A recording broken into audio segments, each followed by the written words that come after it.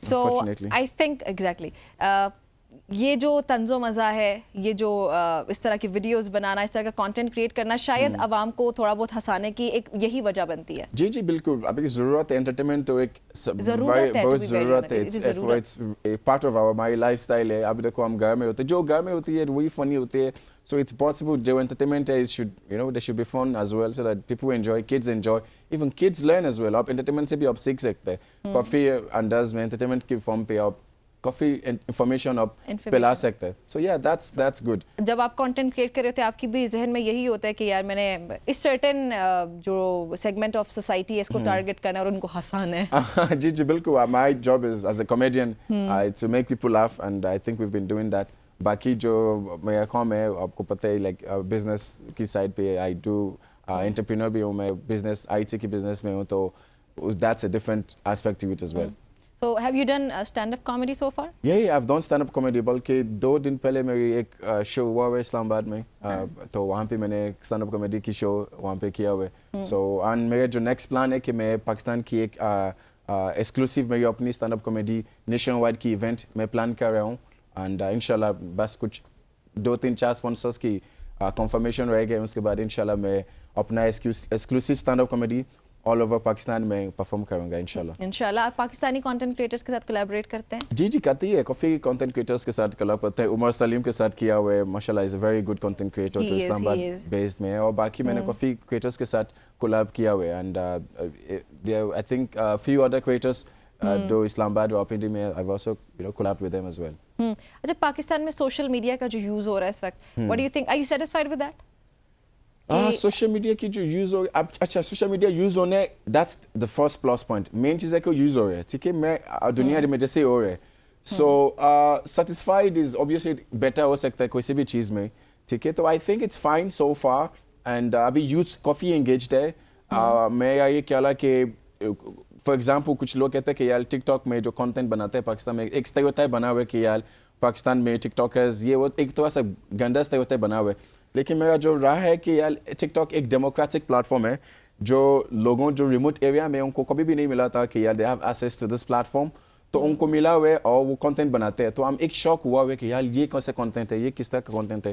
حالانکہ ہمیں چاہیے کہ ہاں ابھی وقت آ گیا کہ ان کو گروم کر لیں, ان کو بھی ایک اپارچونیٹی ملا ہوا ہے کہ یار ہم بھی ایک کچھ شو کریں. تو میرا خیال ہے اس کو اچھی طریقے سے اچھی نظر سے دیکھنا چاہیے اور ان کو گروم کرنا چاہیے. یہ بھی کریٹرز ہے جو ریموٹ ایریاز میں حیدرآباد سے ہے, کئی پارٹ آف پاکستان سے ہے, کیونکہ ڈفرینسز ہوتے ہیں اور یہ ڈفرینسز میں ہی ہماری خوبی ہے.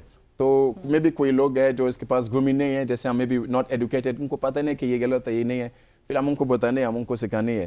تو دیٹس واٹ آئی فیل کہ اور بیٹر یوز ہو سکتے ہیں. گرومنگ کی ضرورت ہے, پروڈکشن کی ایکٹرز نکالو ٹک ٹاک سے, کافی ایکٹرز وہاں پہ ہے, لیکن ایک رائٹر کا کام ہے کہ ایک جو آرٹسٹ ہے کیسے استعمال کرتے ہیں. آہو جی آہو بالکل یہی بات ہے. آپ کیا کہتے ہیں فیوچر کے لیے واٹ ڈو یو پلان, کہ ابھی ریسنٹلی پاکستان میں ہی کام کرنا ہے یا گوئنگ بیک ٹو نائجیریا؟ جی میں یہی ہمیشہ کہتا کہ میرے لیے لوکیشن ایک ابسٹریکٹ چیز ہے, ٹھیک ہے. پاکستان میں بہت اپرچونیٹیز ہے, جیسے مطلب کہیں پہ بھی آپ ہو, بیسکلی اپرچونیٹیز آپ کے اندر ہونا چاہیے. آپ کے پاس کچھ اسٹرینتھ ہے, اگر آپ کے پاس کچھ ٹیلنٹ ہے, آپ کہیں سے بھی کر سکتے ہیں. اب دیکھو پاکستان میں ایک آئی ٹی کا بندہ ہوں, تو موٹیویشنل اسپیکر بھی ہیں, موٹیویشنل اسپیکر بھی ہنستے ہنساتے لوگوں کو موٹیویٹ کرتے ہیں. جی بالکل کس چیز کے لیے؟ سو یا ون آئی موٹیویٹنگ ایز ویل, وہ بھی اس میں ٹچ آ جاتا ہے کہ آپ کامیڈی کر سکتے ہیں وہاں پہ. بٹ یہ میں یہ کہہ رہا کہ دیکھو پاکستان میں website for example, website development ایک اسکل ہے جو آپ سیکھ سکتے ہیں. پھر آپ سروسز آپ بیچ سکتے ہیں یو ایس میں, دنیا میں. پھر آپ ڈالر میں کماؤ اور روپی میں خرچ کریں. اچھا میرے سمیت ہمارے ناظرین میں سے ابھی اگر کوئی ایسا شخص ہے جو زندگی میں کچھ کرنا چاہتا ہے جی, لیکن وہ سٹارٹ لینے سے پہلے ذرا ڈرتا ہے اور وہ سٹارٹ نہیں لیتا ہے, جی جی جی, تو اس کو آپ کیسے موٹیویٹ کریں گے؟ ابھی دیکھو اچانک سے نہیں کر سکتا. نہیں کر سکتے, کیوں نہیں کر سکتے ہیں. Let's do that. یہ ہے کہ آپ دیکھو آپ کافی ویڈیوز دیکھیں گے موٹیویشنل ویڈیوز کی, لیکن سب سے جو بڑا موٹیویشن جو اسٹیپ ہے آپ کے اندر سے نکلے گا. ابھی کوئی بھی بندہ ہے وہ 20 سال کی ہے 30 سال کی ہے, وہ صحیح وہ خود آپ کو زیادہ پتہ ہے, تو وہ شروع تو کرنی ہے لازمی. دیکھو آپ جب آپ ایک چیز شروع نہیں کرے گا آپ کے پاس انفارمیشن نہیں ہوگا.